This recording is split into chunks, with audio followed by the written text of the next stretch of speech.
আজি অসম ক্ৰিকেট সন্থাৰ উদ্যোগত তথা ৰঙিয়া জিলা ক্ৰীড়া সন্থাৰ সহযোগত আমি অসম ক্ৰিকেট সন্থাৰ পুঁজিৰে প্ৰায় 70 লাখ মান টকাৰ এটা প্লেয়াৰ্ছ পেভিলিয়ন আজি আধাৰিলা কৰা হ'ল। আশা কৰোঁ আগন্তুক 6 মাহৰ ভিতৰত পেভিলিয়নটো হৈ উঠিব, কাৰণ আমি নিজে দেখিছোঁ এতিয়া খুব ৰ'দ বা বিভিন্ন সময়ত প্লেয়াৰসকলে যেতিয়া খেলা ধূলা কৰাৰ পাছত ভাল পৰিৱেশ প্ৰায় নাথাকে গ্ৰাউণ্ডবিলাকত। অসম ক্ৰিকেট সন্থাই বিভিন্ন সময়ত আমি সকলো গ্ৰাউণ্ডবিলাক ডেভেলপ কৰিছোঁ। আপোনালোকৰ সন্মুখত ইয়াৰ ফিল্ডৰ কাম চলি আছে। তেতিয়া আমাৰ যিহেতু প্ৰেক্টিছ নেটবিলাক হৈ গ'ল, গ্ৰাউণ্ডৰ কাম আৰম্ভ হৈ গ'ল, আমি আজি নতুন এটা সংস্কৰণ কৰিলোঁ। ৰঙিয়া জিলা ক্ৰীড়া সন্থাত আমি এটা প্লেয়াৰ্ছ পেভিলিয়ন আজি আধাৰিলা কৰিলোঁ। আশা কৰোঁ অসমৰ বিভিন্ন জিলাত কাম আৰম্ভ কৰি আহিছোঁ। যোৱাকালি আমি গোৱালপাৰাত আধাৰিলা কৰিলোঁ, ধুবুৰীত উন্মোচন কৰিলোঁ, আজি ৰঙিয়াতো আধাৰিলা কৰিলোঁ।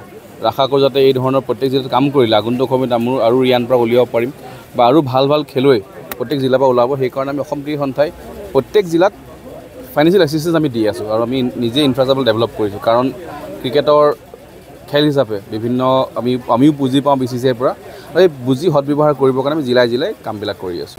মই সেইকাৰণে আমি অসম ক্ৰিকেট সন্থাই যিমানলৈকে পাৰোঁ আমি জিলাবিলাক ক্ৰীড়া সন্থা আমি ষ্ট্ৰং কৰি আছোঁ। কাৰণ আমি অসম ক্ৰিকেট সন্থাই গুৱাহাটীত বহি আমিতো প্লেয়াৰ উলিয়াব নোৱাৰোঁ, আৰু প্লেয়াৰ অকল গুৱাহাটী নহয় গোটেই ষ্টেটখনতে আছে। সেইকাৰণে প্ৰত্যেক জিলাত মই কওঁ ধুবুৰীৰ পৰা কালি আমি গৈ আহিছোঁ। ধুবুৰী, বৰপেটা, গোৱালপাৰা সাধাৰণতে মানুহ অৱহেলা কৰা জিলা বুলি কয়। সেই জিলাবিলাকতো আমি কেম্প পাতিছোঁ। আজি আপোনালোকে নিউজত পাইছিলে, আজি কিছুদিনৰ আগত আমি 5টাকৈ ফাষ্ট বলাৰ কেম্প কৰা হৈছে। বৰপেটা, উজনি অসম, লোৱাৰ আছাম, মিডল আছাম, বৰাকবিল সকলোতে কৰা হৈছে। আৰু প্ৰত্যেক কেম্পতে মিনিমাম 500 ল'ৰা আহিছে।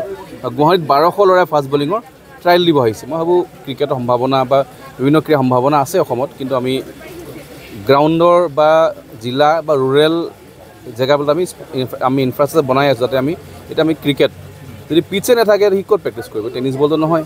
তো আমি সেইকাৰণে প্ৰত্যেক জিলাত আমি ভাল এখন পিটছ বনাই আছোঁ, যাতে মাটিবিলাক আমি ভালকৈ আনো।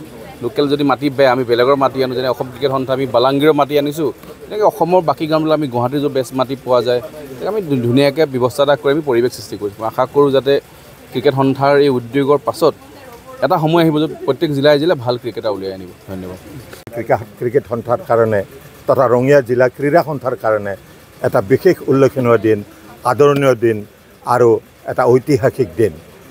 আজিৰ এই দিনটোতে আমাৰ অসম ক্ৰিকেট সন্থাৰ সভাপতি প্ৰমুখ্যে আমাৰ পদাধিকাৰীসকল আজি ইয়াত উপস্থিত হয় আৰু এটা নতুন ক্ৰিকেট পেভিলিয়নৰ আজি শিলান্যাস কৰা হয়।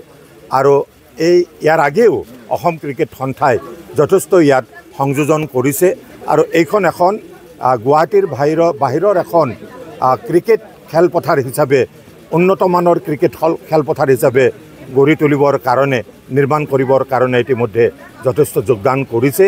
আৰু আমাৰ ৰঙিয়া জিলা ক্ৰীড়া সন্থাই এই উদ্যোগ লৈছে, আৰু অসম ক্ৰিকেট সন্থাক আমি ইয়াৰ পৰা আমি ধন্যবাদ আৰু কৃতজ্ঞতা জনাইছোঁ তেখেতসকলৰ সহযোগিতাৰ কাৰণে, আৰু তেখেতসকলৰ যি উদ্যোগ সেই উদ্যোগৰ কাৰণে আমি ধন্যবাদ আৰু কৃতজ্ঞতা জনাইছোঁ। আগন্তুক সময়ত ৰঙিয়া জিলা ক্ৰীড়া সন্থা তথা ৰঙিয়াৰ এই অঞ্চলসমূহ যাতে এক ক্ৰীড়াৰ ক্ষেত্ৰত এক আগস্থান পাব পাৰে, প্ৰথম স্থান পাব পাৰে আৰু আগবাঢ়ি যাব পাৰে, এই আশা ৰাখি আমি আজি আমাৰ এই কাম আমি আৰম্ভ কৰিছোঁ। ধন্যবাদ।